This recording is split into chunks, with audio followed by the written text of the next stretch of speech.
Should I? Yeah. Good afternoon. Welcome to everyone. Welcome to Vice President Vestager. We're very happy to have this opportunity to discuss with you, if only briefly, the report that we published some weeks ago on a topic which is a delicate topic, which is the issue of economic security and how to define it and what sort of narrow definition it can be given to. And so we are very keen on hearing your reactions. I will give the floor first to Yeromin, and I understand after that you will be taking the floor. So Yeromin, please start. Thank you so much. So, I mean, first, just to say that we're incredibly grateful that you're here, Executive Vice President, and we're also incredibly grateful that you have been here for the last 5 years and for what you have done for the European Union. Okay, I will give you, if I can get the slides up, please. Thank you so much. So I will give you a quick overview of sort of the main flavor of our report, joined with the Center for Economic Policy Research. This second Paris report, it's one of the CEPR flagship reports, now joined with Bruegel on the topic of economic security. There are 6 chapters, there are many authors. These are some highlights from an overview chapter that Jean-Béatrice Villadi-Mauro, the president of CEPR, and myself wrote. So let me first frame this. This is actually not in the report, but to a Brussels audience, I think this is a good framing. So, you know, one way of thinking about the topic is from the lens of EU security or sovereignty more broadly. And so, you know, you could argue there are 3 elements that contribute to security or sovereignty. One, of course, is defense autonomy, which I would define as the capacity of the EU to defend itself and support Ukraine in a way that is robust to swings in US engagement in Europe. We want to do it with the US, but we do not want to depend on the US. The second is the topic of economic security, which is the capacity of the European Union to withstand trade or supply chain disruptions, economic coercion, and potentially sanctions. So this sort of, it has a new flavor, a geoeconomic or geopolitical flavor, because it's not just like the old economics crisis prevention literature about disruptions that happen randomly, but also disruptions that may be deliberate, that may be the result of deliberate acts in other countries. And then the third element is competitiveness, which means everything and nothing.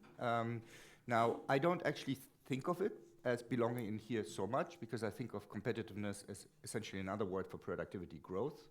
I think of security as preventing bad outcomes. Those are different things. But it is constantly mixed in here, and so I decided to take the bull by the horns and put it on this slide. And indeed, it may have a consequence for security and sovereignty because it feeds into the first 2 topics through essentially a stronger economic position, our ability to undertake investment, create fiscal space, and avoid technology dependence. But this report focuses only on part 2, economic security.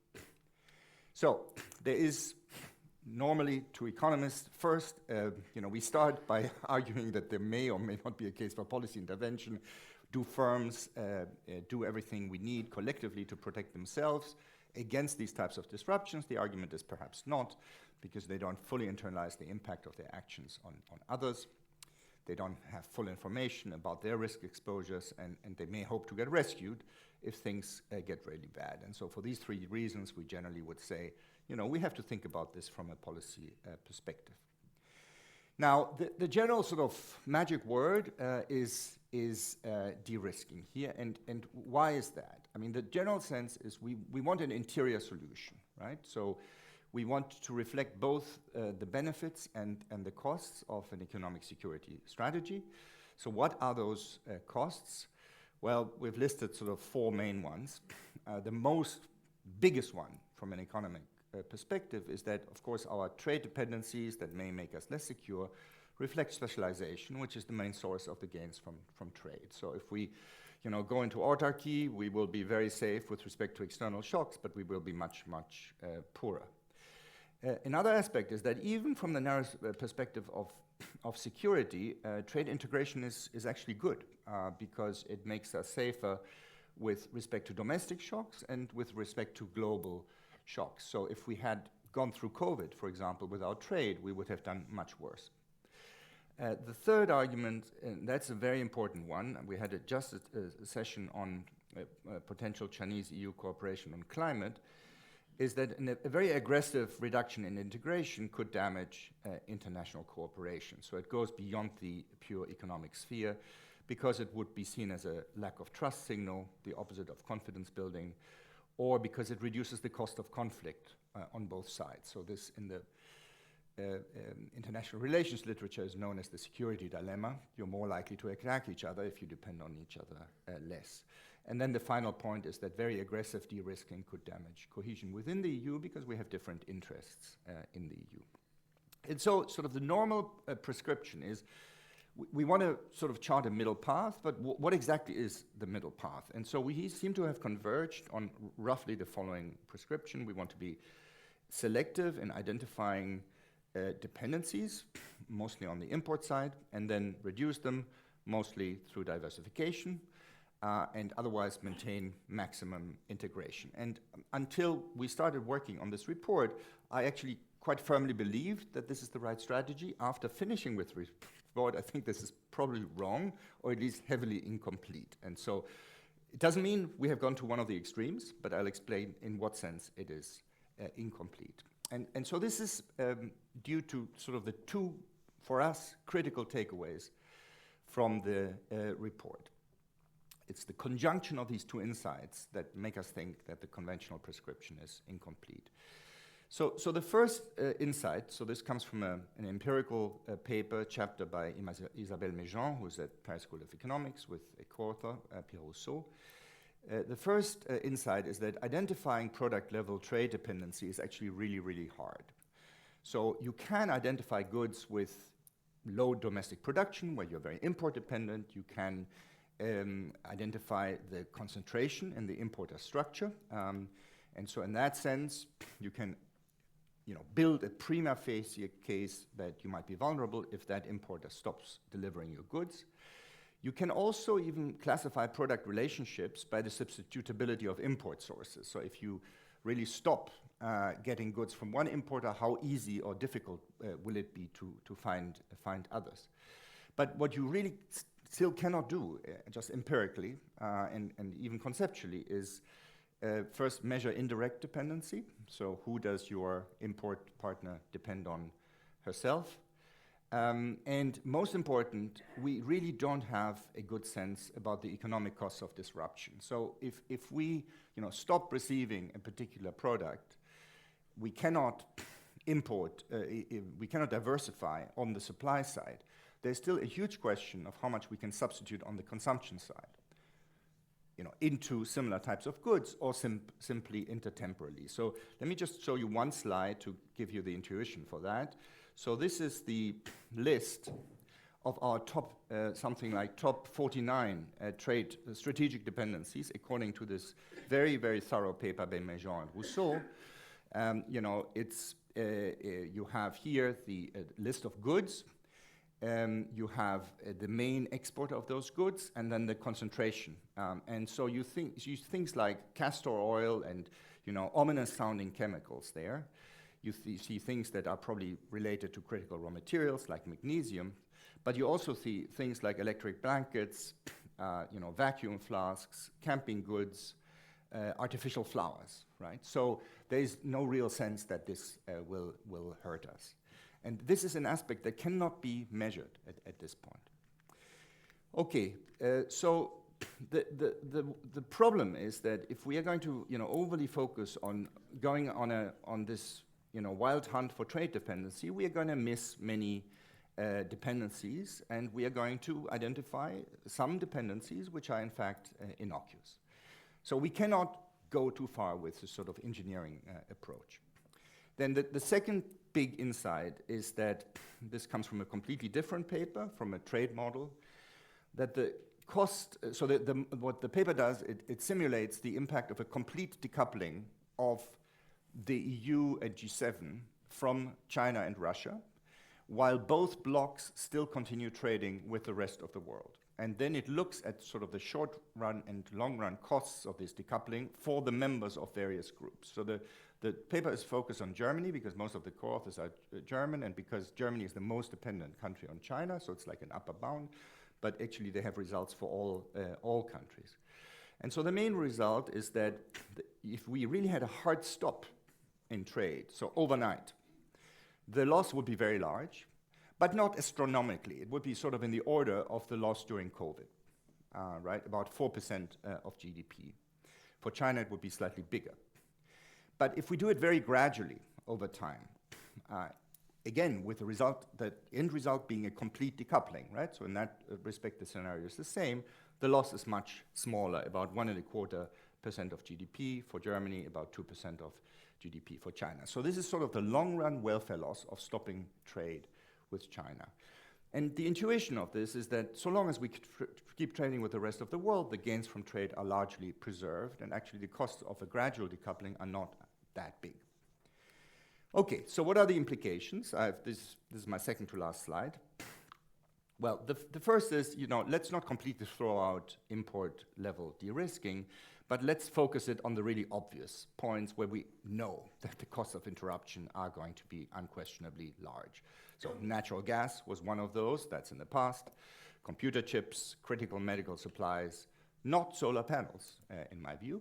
The cost of disruption in solar panels have nothing to do with the cost of disruption of gas, right? We're not disrupting our energy supply, we are we are raising the cost of increasing our energy supply. So at least from an economic security perspective, we should continue importing solar panels. The second big insight, and this sort of comes out of the mechanisms of these trade models, is that we have been disproportionately worrying about import dependency. We should also be worrying about export dependency and financial dependency. The export dependency is what drives these very large results for the impact costs of the decoupling. Third point, and this follows from this idea that it's really impossible to nail down where exactly we are dependent. Raising resilience is at least as important as de-risking, right? We used to worry a lot about resilience immediately after COVID. We have sort of forgotten resilience a little bit, and instead we have this pretense that we can identify choke points and reduce them, and I don't think we can. And that, of course, is another reason to strengthen the single market as a source of resilience. For the same reason, because we cannot really identify where the next shock or the next threat is going to come from, we should do a lot to deter it. So deterrence is important, not just de-risking. And then there's a big and ominous question that comes out of this logic of this Bakai et al. Paper or chapter. Should we reduce overall integration with China? So should we pay sort of, if you like, a safety premium, an insurance premium, to be a bit less integrated in order to then suffer a smaller shock if inevitably the big shock comes? And this is essentially a question of comparing probabilities. But importantly, the 4%, these various numbers in this model ignore political costs, right? And so it's probably a little more complicated than just comparing probabilities. Last slide. So if you sort of look at it through this lens, through this 5 or so implications, how has the EU done? So there has been a lot of emphasis on import de-risking. So I think we've done okay there with some caveats. I think, the focus on critical raw materials was correct. The focus on chips is correct. The clean tech stuff, in my view, is mostly about competitiveness in industrial policy, not about economic security. And we have criticized this for being protectionist in spirit and weak in instruments. The export dependency and financial dependency aspects have been essentially entirely ignored. So we worried a lot about financial dependency when Trump was inflicting secondary sanctions on us. We have stopped worrying, and maybe we should worry more. Raising resilience via a deeper single market, in my view, notwithstanding the best efforts of EVP Vestager, this has not received enough emphasis in the last quintennial. It came out at the very end, and it triggered things like the letter report. I hope we will do better on that in the next quintennial. But this is the one instrument where there is no conflict between growth and security, and we should push it more. On deterrence, the Commission gets very good marks. So this anti-coercion instrument that we have created is very, very versatile. It basically provides deterrence effects against any type of threat. And then on this issue, should we reduce integration with China? We were not sure. Among our co-authors group, we had different views. We should at least have a discussion. It would be comparatively easy to do with policy instruments. It would likely have unintended consequences beyond the bad consequences that are in our report. The political economy in the EU would be extremely difficult because we would essentially be, so one way we could do it is by implementing a diversification charge on exporters. If you're too concentrated on, as an exporter, you pay a charge. It's a question, would this be WTO consistent or not? Maybe it would. But of course, it would increase our troubles on competitiveness. So would this go through?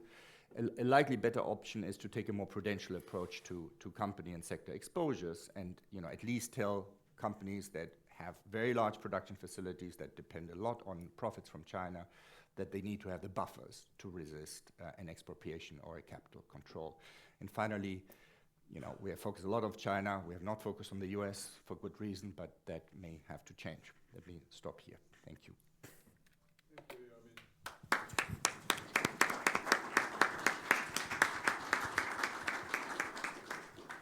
Would you wish to take the floor? Yes, I would wish to take the floor. And I'll also be looking forward to our conversation afterwards. But good afternoon. First, some introductory remarks. And the first obvious remark, is this really loud? Yes, I think so. Some visits should turn down the volume a bit. Just a suggestion from my side. Well, but it should be said loud and clear, congratulations on the report. Both, of course, to Bruegel, but also to the authors. I think this report contributes to a very important conversation in Europe. It is something that we started some time ago, and it's gaining momentum, and I'm really delighted to take part in the discussion with you. And the discussion is basically about how do we position ourselves in the facts of a new geopolitical landscape and new market realities. So what to keep, what to enhance, what to do of new stuff. As you have seen now, this is a very comprehensive report. The sheer breadth of material that you cover, very, very impressive. Which also means, of course, that I will have no time to address all different issues, all the points raised. So I will focus on a few remarks. First of all, when you start a discussion, always a good thing to agree on the premise. And I do agree on the premise. It is true that in just 15 years, Europe have had to bear with a financial crisis originating in the US, a pandemic from China, an energy shock from Russia. But it doesn't all come from the outside. Our ability to face this situation could have been different had we not been somewhat too complacent, or maybe too greedy. Different ways of looking at it. For years, we have built our economic model on cheap labor and cheap energy supply. And then, of course, adding European know-how, skilled people, good place to do business, you know the rest of the equation. And the thing is that we have enjoyed the prosperity that this economic model created for us, but we ignored the security risks that it entailed. Now things have changed. The security risks, well, they're in your face. They cannot be ignored. Albert Einstein, I think he's right in saying that adversity introduces a man to himself. This is how we get to know who we are and if we have what it takes. In a way, the return of war to Europe has led to a new thinking. That be among politicians, but also in public opinion, also in the business community. Because we never hoped this could happen. And it happened anyway. And there is still war on our continent. So that, of course, is the main focus. You know, the peace conference just helped, you know, our non-unwavering commitment. But it has effects. There is a realization that we cannot rely on exclusive suppliers because that creates choke points. And we need a paradigm shift from efficiency first towards more consideration of resilience, of security, and of Europe's ability to preserve as much economic openness and dynamism as at all possible. That is the equation. That is what we need to achieve. And the thing is that if we target what we do, of course, the likelihood that we will avoid single points of failure is much bigger, and it will also prevent the dependencies that we have in being weaponized against us. It has happened. Now we have seen it. We will be able to recognize it when it happens again, if it happens again. And I think that if you look at the world this way, you will see it in, for instance, the design of the Net Zero Industry Act. Clean tech has an absolutely vital role to play, of course, not in delivering on our climate promises, that is obvious, but also when it comes to economic security. After all, if we are to run the economy on green industry, we need to ensure that the green economy's industrial base is secure and that it is stable. And that is why the new Act identifies a set of technologies that are eligible for support via targeted strategic projects. Could be sort of photovoltaic, wind, fuel cell, grid technologies, you know the list. But the challenge is that precisely in these strategic areas, we now face an unprecedented supply shock that originates from overcapacities in China. China is exporting excess capacity across the world at low prices, prices that are so low that we can hardly compete. And it's a shock that our market cannot absorb to have, and which, and this is why economic security has become a thing. We cannot just, you know, watch what is going on. Second, and this is an important point that you also stress in your report, we cannot let economic security be used as an excuse for protectionism. If we do that, we'll fail. Europe's export sector is by far the most valuable in the world. The EU's exports are worth more than that of the US and China combined. In simple terms, this means that our economic security depends on trade. So putting our economic security strategy into practice, this needs to be a constant, careful balancing act. Of course, one can be tempted once in a while, but I think there are important temptations to resist. And one of the temptations would say, no, stop everything. We need to be safe. We need to make it fast. We need to do sort of drastic cut and dry measures. I think that would be a huge mistake. So this is why our approach is one of de-risking through precise, proportionate measures. When we address risks to our supply chains, we focus only on those key sectors where we identify vulnerabilities. As it was just shown, there are a number of issues where it's say, yeah, sure, you'd live without artificial flowers. Also, I think carbon, bicycle are on that list. So we need to focus. And we need to focus also because it carries strong risk for our industry. We are faced with an unlevel global playing field, so Europe must be assertive.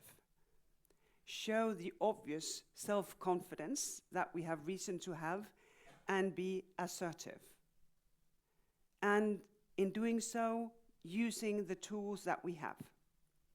You saw the disclosure that we did last week on planned tariffs on electrical vehicles, as well as the investigations that we have launched in areas such as wind turbines and solar panels under the foreign subsidies regulation.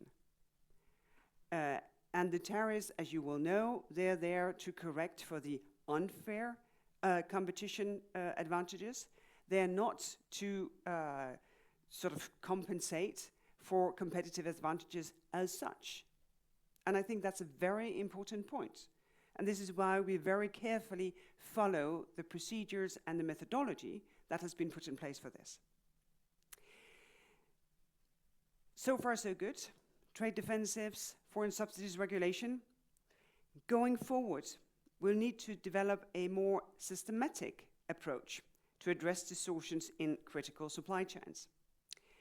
And I'm really glad that a few days ago, the G7 summit agreed to launch coordination on qualitative criteria to take into considerations things such as trustworthiness, security, sustainability.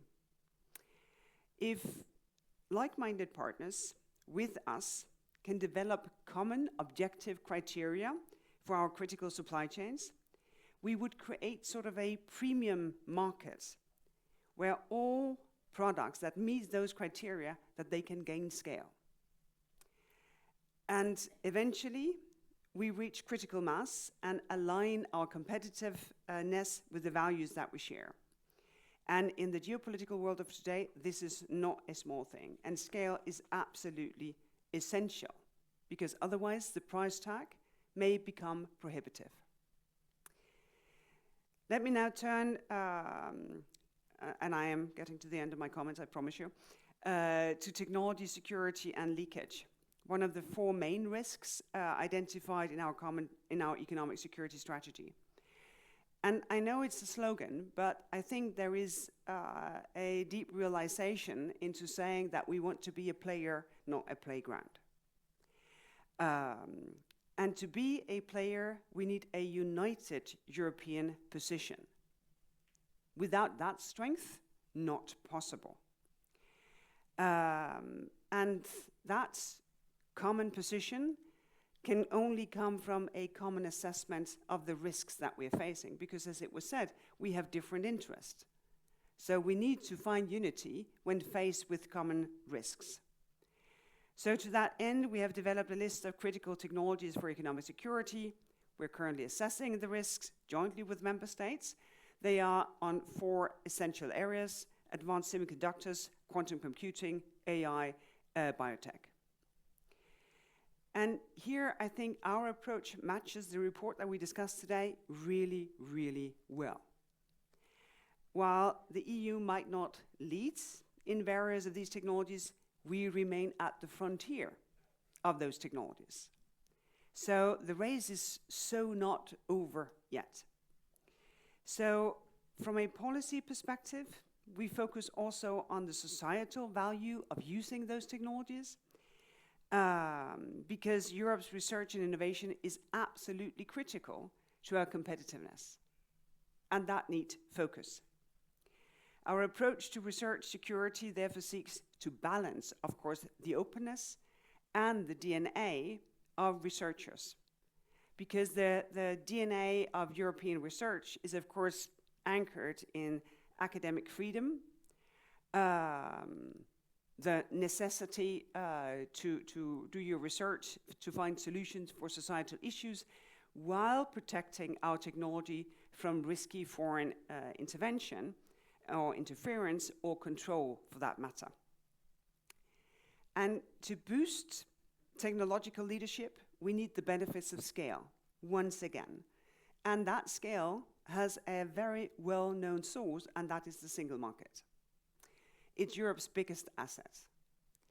And here I could not agree more with the findings of the Paris report.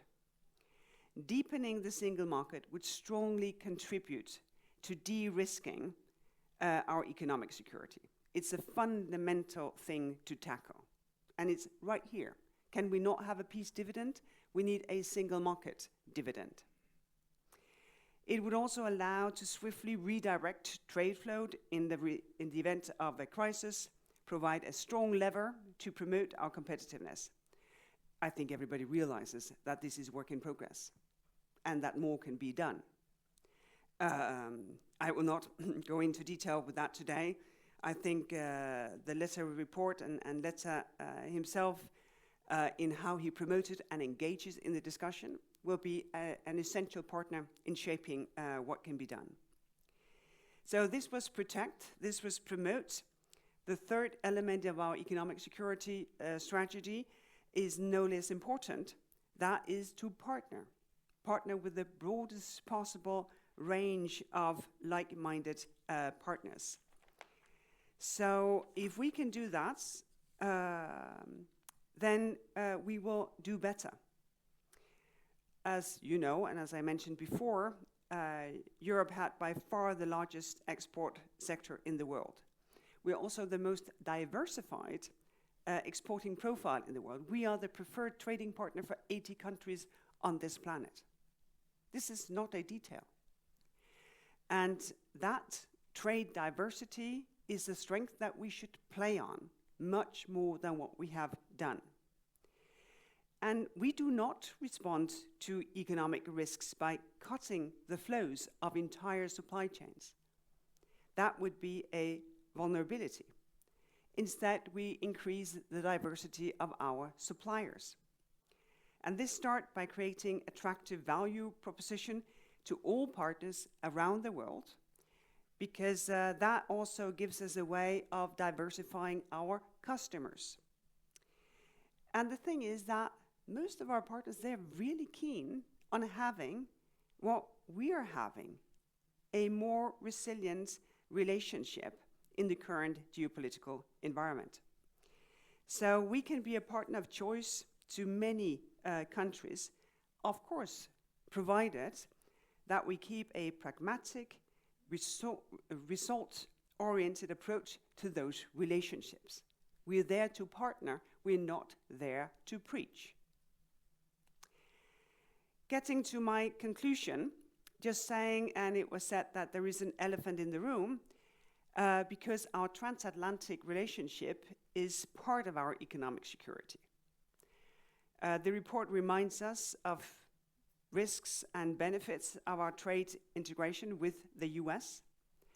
I am very proud of what we have achieved in the workings of the Trade and Technology Council. The format has managed not only to produce very tangible results, particularly on technology cooperation, it has also been a stabilizing factor whenever there has been a risk of derailing, which is the largest economic relationship in the world. Because even between the best of friends, sometimes doesn't really work.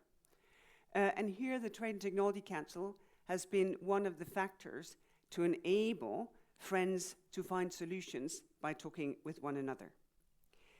The experience has left me convinced that no matter the outcome of the elections, both sides will have an interest in continuing the cooperation on economic security and to continue doing that in a stable setting, and the TTC would be an obvious place to do that. To conclude, I know it's not good style, it's not too cool, but I will repeat myself because I think for me it means a lot to say that we don't solve conflicts, we manage paradoxes. Actually, it is something that I have learned from Esther Perel, who comes from a world of psychology, but I think it applies really well to our approach to our own economic security. Because the best answers that we can provide, they will never be clear-cut. They will not be anywhere close to the yellow breaking on your news feed, because it is a management of paradoxes. It's a complex exercise of striking the right deal, the right balance between our trading openness and the defense of our economic interests, between what we give to and what we gain from the world around us. In other words, as open as possible, only as closed as necessary. Thank you very much.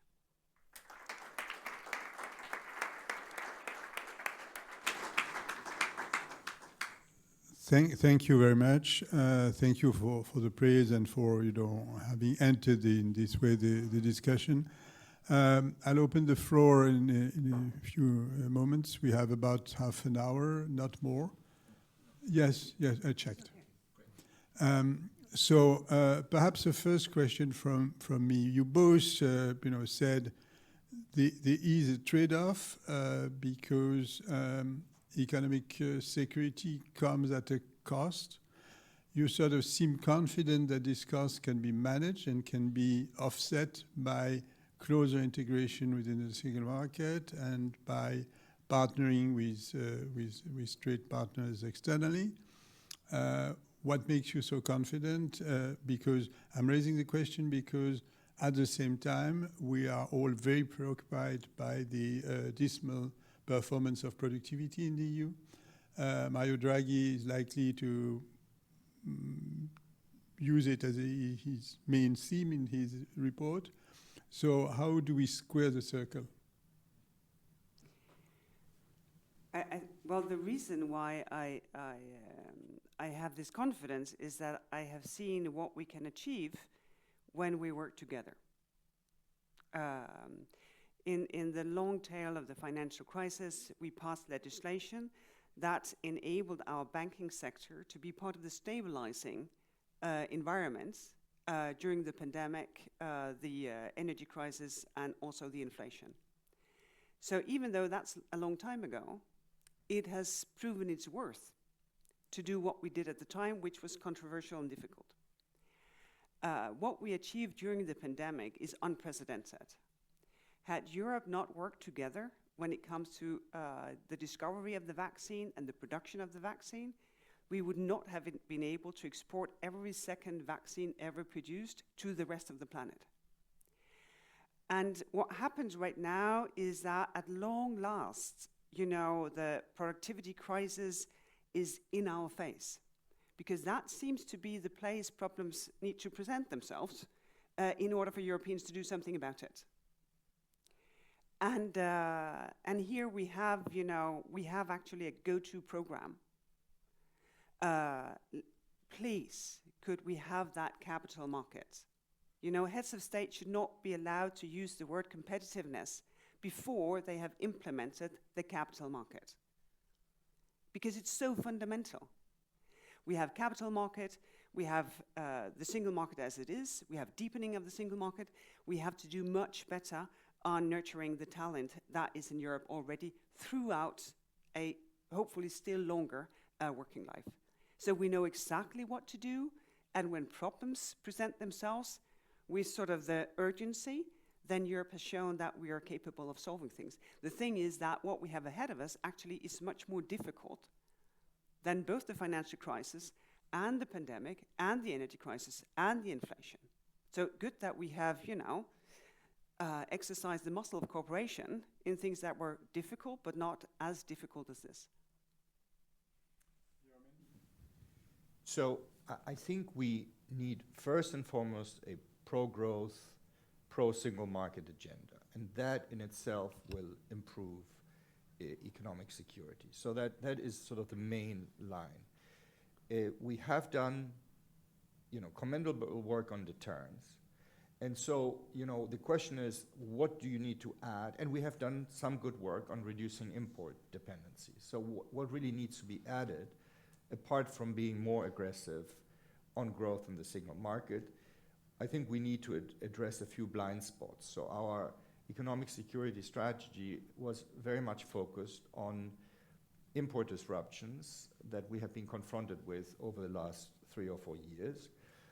And part of it is because we always tend to fight the last battle, but part of it is also because it is relatively uncontroversial and in line with a potentially, well, you can call it pro-competitive, you could call it protectionist agenda, to say, we need to get better at producing stuff here, right? And we need to be able to substitute for imports if necessary, right? And this flavor is, unfortunately, in both the NZIA and in the other acts. So import substitution, benchmarks, that sort of thing.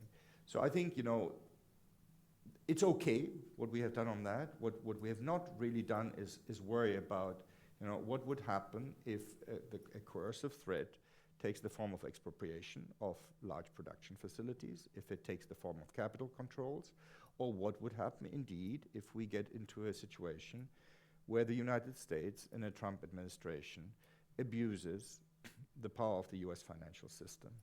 We had that experience. So I think we have to sort of selectively, we have to do the obvious. We have to, and there are a few obvious things that we have just missed. Other than doing the obvious, I would focus on the growth and cohesion agenda. Thank you. As you see, there are a number of questions on Slido, but can I first go to the room and see if there are questions in the room? Yes, I see a hand over there.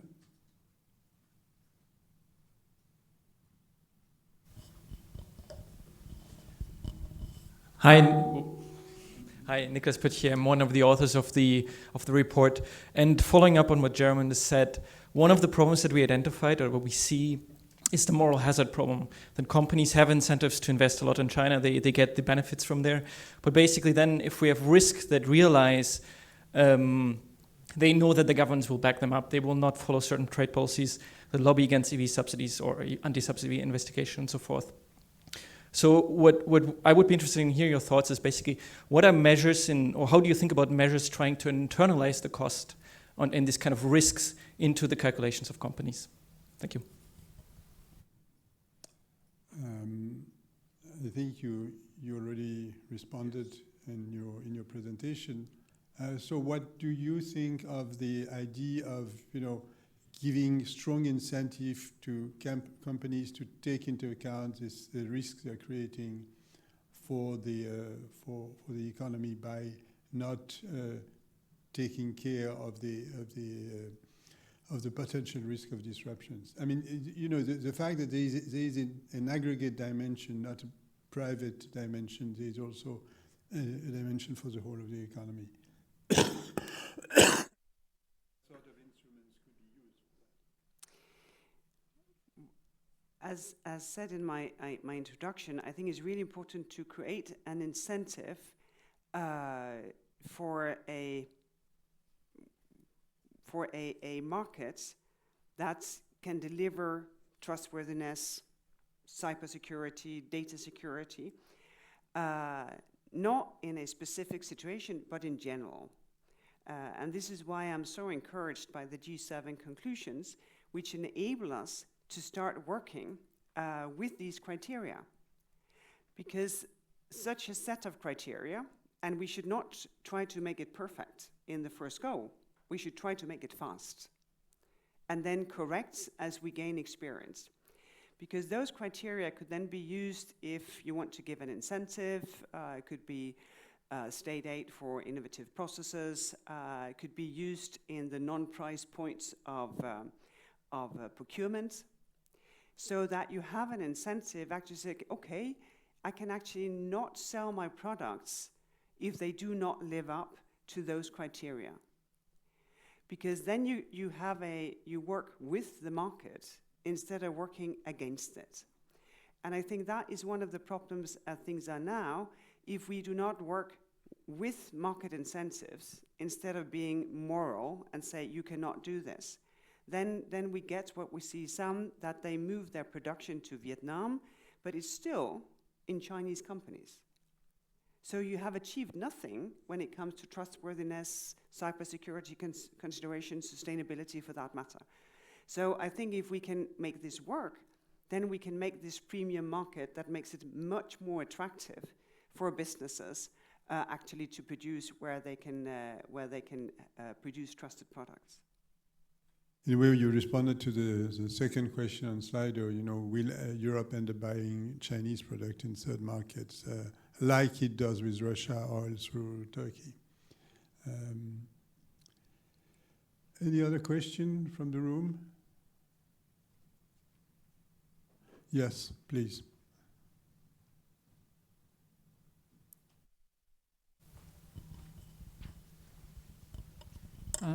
Yes, thank you very much. You mentioned the internal market as one of our strong tools, and of course we have strong competencies in there. But the subject of economic security is also very much linked to external relationships where there is no EU competence. And to what extent do you see this as a weakness? I mean, as we've seen with the gas situation, where we tried to use an internal market tool like changing a directive to weaken the Gazprom power, but we could not prevent Germany from making an agreement on the Nord Stream. And that affected the whole of the EU security. It was not only a German problem, but in terms of competence, it was a German competence. So how do we deal with this? Good question, I think. Yes, it is a good question, and it was a troubling question in the Commission under the leadership of Jean-Claude. One of the first things he said when asked a question like this was, Nord Stream 2 is not European interest. And I think that is the first thing to say, well, there are things that are simply not of European interest. But that doesn't mean that we necessarily, as things are now, have the competences to do something about it. We are only in the process of having every member state having investment screening procedures. We're only just getting there. And some of the consideration that we had when developing our economic security strategy was to say, well, do we want to get into a fight over competences? That you can do like this in Europe. Easy peasy. Will it give result? No, it will not. So what we chose to do instead was to say, so far let competences be competences, but let's develop a European prism through which member states can exercise their competence. Because we need to build a culture of care for our economic security. Because without that culture, we will never be able to have national competences exercised within that line of thinking, and we will never ever get a stronger common competence or EU competence when it comes to dealing with things like this. And it's not only sort of a nudging driver, I think it also comes with the fact that by the end of the day, every country is really small if faced with coercion from adversaries around the planet. And I think that also works as an incentive here. But this will not be perfect for quite some time in the future because there will be a very strong incentive to do this in a way so that the welfare loss is manageable, taking into consideration also the situation when it comes to the social inclusion in Europe as it stands right now. German? Nothing to add on that point. I could address maybe a couple of those if you want. Yeah. So, I mean, on the first point, so there's a question on the IMF and other institutions that are alarmed by the increasing trade and financial fragmentation. And so this contradicts a little bit the flavor of this chapter about decoupling. I think here the important thing to remember is that it matters how the fragmentation occurs, right? So if we have models where the whole world falls into two camps and emerging markets, developing countries are forced to choose sides, that would be very bad. The notion that underlies the particular result that I was talking about is a world where China and Russia on the one hand, and then the G7 and the EU stop trading with each other or lower their trade integration, but still stop trading with everyone else, right? And that is not so horrible, as far as both the costs for these two opposing camps are concerned, but particularly for the developing countries, right? Because the trade diversion will actually occur through those countries. So they actually could be in some ways better off. So when you think about this, the devil is in the details. I think the big cost, which is probably not quantified either in our work nor in the IMF's work, is the breakdown of political cooperation. And we need it for things like climate change. We need it to resolve debt crises in developing countries. And it's sort of less trust building in reverse. And so this is what I'm more worried about than sort of gains from trade. And then the question about, Europe end up buying Chinese products in third markets. In this case, of course, we are almost in the opposite situation of China sanctions against Russia, right? When we are talking about sanctions against Russia, then diversion of trade through third markets is a huge problem, right? Because it makes the sanctions less effective.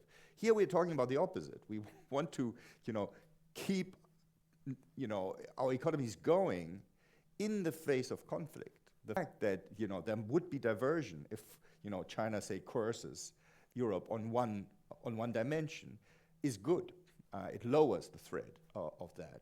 Now, the point here is, what I think the question points to is that sort of an aggressive diversification strategy may have less results than we think, because even though it decreases direct exposure, it may increase our indirect exposure to China. And that's absolutely true. And that's one of the reasons why I think that this is a less useful general direction to take to sort of identify individual products and say, let's diversify there, except in some blatantly obvious cases. I think it gives us a false sense of security, and for that reason, I would rather go with a resilience strategy involving the single market. A question over there?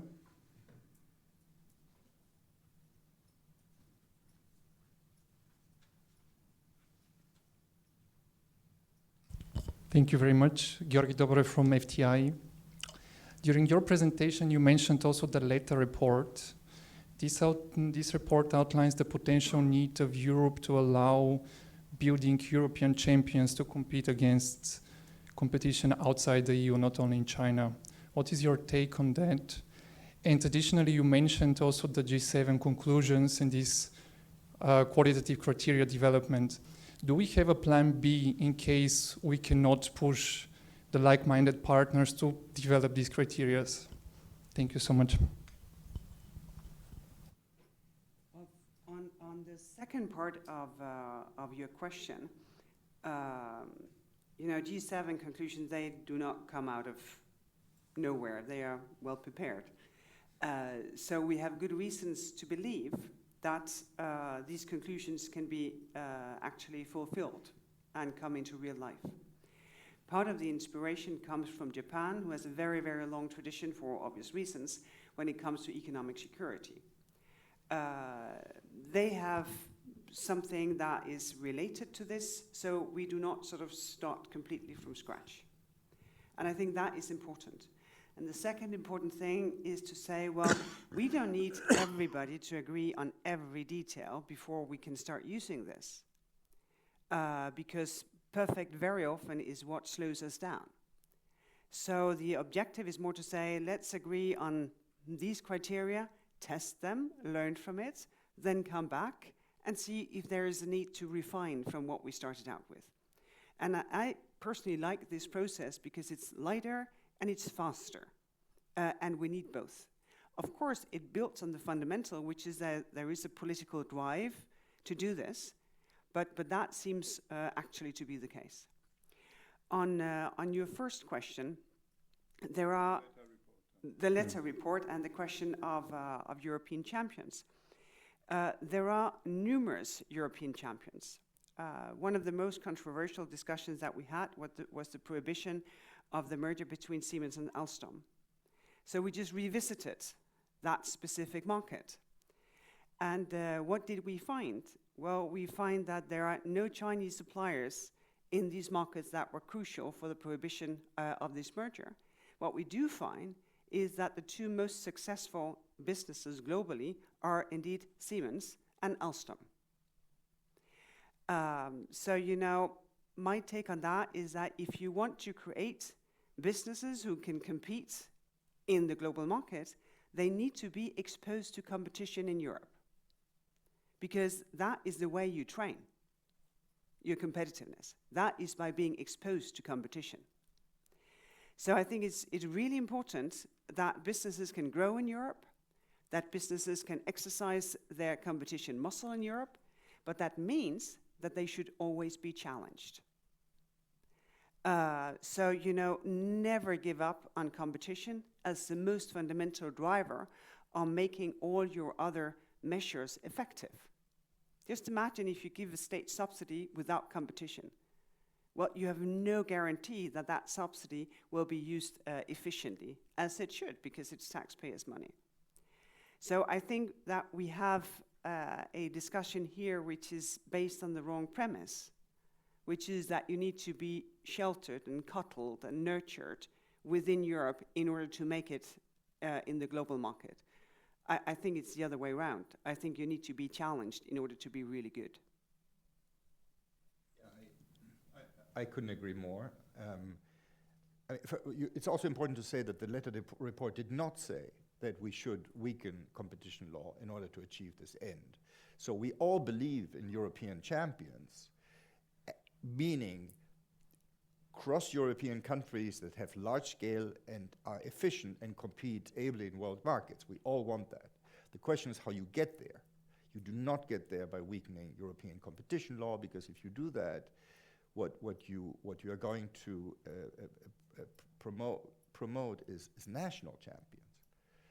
And to the extent, you know, the idea that the merger regulations at the European level are a problem is a red herring, because we have enough flexibility in merger law to take into account efficiency gains through scale. So this is just not true. And then finally, as the EVP said, what we need most of all is for the productive companies, the innovative companies, to get through.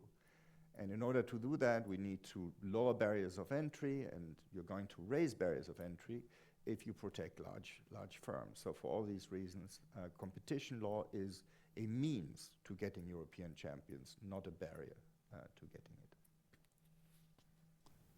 I would wish to end on this note, not only because it's important, but also because time has elapsed. So thank you so much for being here. Thank you so much for the discussion, participating in the discussion, putting forward your views. As regards the report, it is available on the web. It is available on the website of Bruegel, and this is a copy for you. Yeah. You know, I just think that you read things in a different way when you have it on paper. Absolutely. And we put a dedication into it to avoid it ending up on this big pile of books that you're going to leave in Brussels. I am really, yeah, there will be a jumble sale. Thank you. Thank you. Thank you so much.